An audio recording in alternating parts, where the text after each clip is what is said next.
Journal des médias de Julien Pichenet. Avec les audiences, pour commencer, qu'est-ce qu'on retient des audiences de ce week-end, Julien ? Eh bien, le film de TF1 hier soir, tout d'abord La Chute de Londres, qui a réuni plus de 4 millions de téléspectateurs pour ce dernier jour des vacances de Noël. Beau score également pour les JT de TF1 hier, avec Audrey Crespo-Mara, 5,9 millions à 13h, 6,1 millions à 20h. Et puis tiens, sur France 2, Les Enfants de la télé, avec Jean-Luc Lemoyne en invité, 2 millions, un beau score hier pour le divertissement présenté par Laurence Boccolini.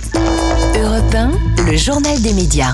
Et puis on continue de s'intéresser un petit peu aux audiences avec les scores les plus remarqués de ces vacances et celui du Big Deal tout d'abord. Alors là... Surprise. Bouche bée. On avait entendu quelques pronostics, mais c'était pas cela. Vincent Lagaffe a cassé la baraque littéralement sur RMC Story avec 1 800 000 téléspectateurs qui ont suivi le retour du jeu après 20 ans d'absence. C'est un record évidemment pour RMC Story qui ce soir-là était même en 4e position à quelques milliers de téléspectateurs seulement de TF1 et de France 3. Mais le Big Deal était largement leader sur plusieurs cibles comme celle des 25-49 ans par exemple. Et on aura l'occasion d'en discuter directement avec Lagaffe parce qu'il sera notre invité jeudi dans Culture Média sur Europe 1. Et alors si le Big Deal a été un carton, il y a eu aussi des flops assez costauds pendant ces vacances. Deux gros flops, deux énormes flops pendant les vacances. Les Bravos d'Or, on en a parlé dans le journal des médias, les Bravos d'Or de Nagui sur France 2, 926 000 téléspectateurs pour cette émission qui qui était censée récompenser les meilleurs de l'année 2024, meilleures émissions, meilleurs spectacles, etc.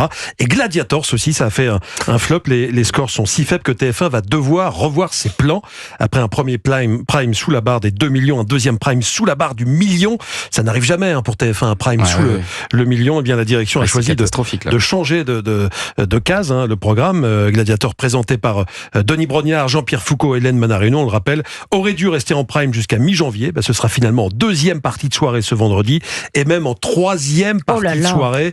Autant dire au placard, voire même à la cave, à partir pour la dernière, le 17 janvier. Ce vendredi en prime, TF1 a sorti de son chapeau in extremis un autre programme, ce sera Jeff Panaclock Adventure.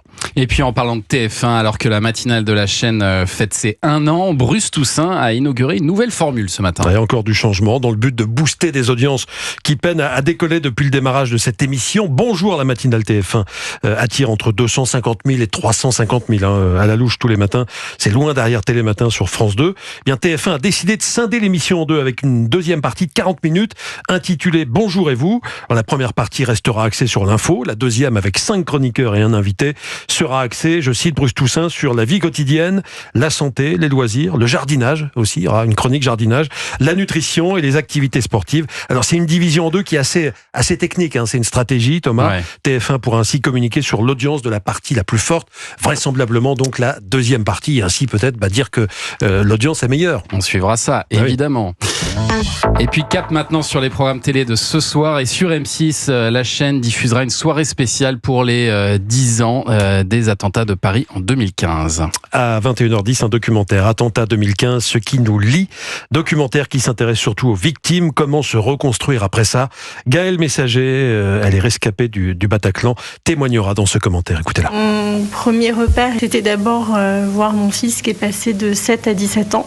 Donc dans ma vie, il s'est passé beaucoup de choses avec lui et j'en suis très heureuse. J'ai eu aussi ma reconversion. Je pense que j'ai su saisir aussi ces opportunités qu'on m'a offertes. Et j'ai eu la chance inouïe d'avoir des parents, des frères et sœurs et des amis extrêmement bienveillants, à l'écoute. Et tout ça porte évidemment. Attentat 2015, ce qui nous lie, c'est ce soir à 21h10 sur M6. Et puis avant ce documentaire, toujours sur M6, la meilleure boulangerie de France entamera à 18h35 sa 12e saison. L'animateur historique du programme Bruno Cormeret le promet, cette année le pain sera remis au centre de l'émission. Parce que ces dernières années, on était plutôt sur les pâtisseries, les viennoiseries. Au micro d'Europe 1 de Mathilde Vaux, Bruno a signalé qu'il n'était pas lassé, après plus de 10 ans passés à animer ce programme.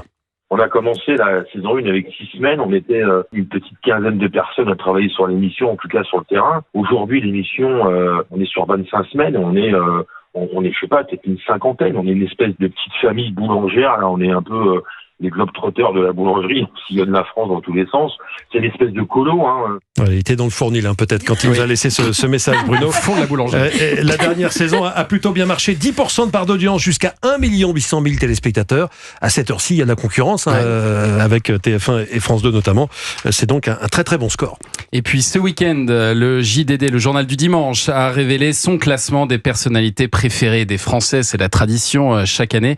Et côté média, alors qui est en tête ? Qui est l'animatrice et qui est l'animateur préféré des Français ? L'animatrice, à votre avis, Philippe Val ? Aucune idée. Si, Karine l'amour Pinet. est dans le pré. Karine Le Marchand. Karine Le Marchand. Il faut regarder ceux Ça qui fait font les quelques plus années grosses maintenant. audiences. Ouais, c'est ça. L'animateur, on l'a reçu il n'y a pas longtemps dans Culture Média, Thomas, c'est Jean-Luc Reichmann. Jean-Luc Reichmann qui est en tête chez les hommes en arrivant à la 21e place du classement global. Oui, parce qu'il n'y a pas que des personnalités médiatiques dans Bien ce sûr. classement, Et Jean-Jacques évidemment. Goldman est toujours premier. Hein. Toujours. C'est Ça toujours ne lui la bouge pas. personnalité Et il n'a préférée toujours des pas Français. Depuis 40 ans. Ouais, c'est ça. Le Merci silence est beaucoup. d'or. Ouais, C'est ça, c'est la leçon. Merci Julien pour ce journal des médias. Et Culture Média continue après les infos de